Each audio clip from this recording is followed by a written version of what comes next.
Zealots, zeal, zealotry, zealousness. A term which is complicated, an idea which is complicated in our tradition.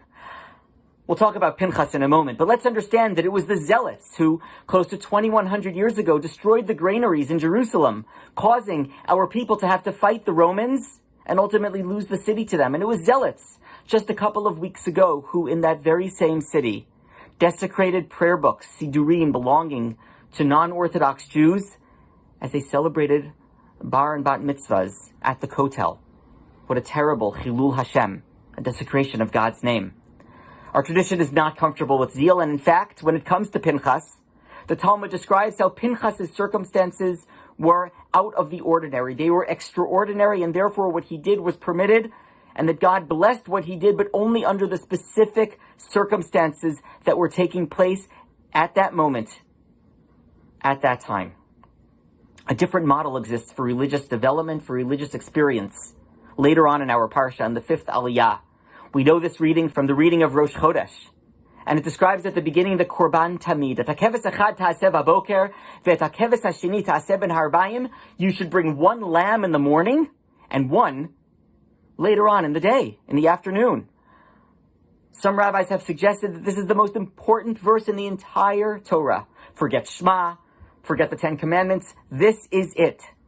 One lamb in the morning, one in the afternoon. But why? Why is this so important? The Maharal, who lived in Prague in the 16th and 17th centuries, describes how beautifully that this idea speaks to the sense that we are to be consistent and constant in our relationship with God. The notion of zeal, of running after some incredible, crazy, once-in-a-lifetime experience, go away from that and focus on how you act every single day.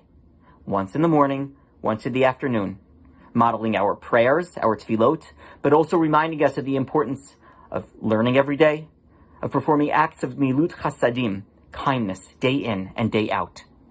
My bracha for us as we think about Pinchas and think about the other models of religious leadership and religious existence that we have in our tradition is that we be zealous about our everyday actions, about the opportunities afforded to us to learn, to daven, to act kindly towards others as we better ourselves, our families, our communities, and the entire world. And let us end with that beautiful quote from Rabbi Abraham Joshua Heschel. A religious man is a person who holds God and man in one thought at one time, at all times, who suffers harm done to others, whose greatest passion is compassion, whose greatest strength is love, and defiance of despair.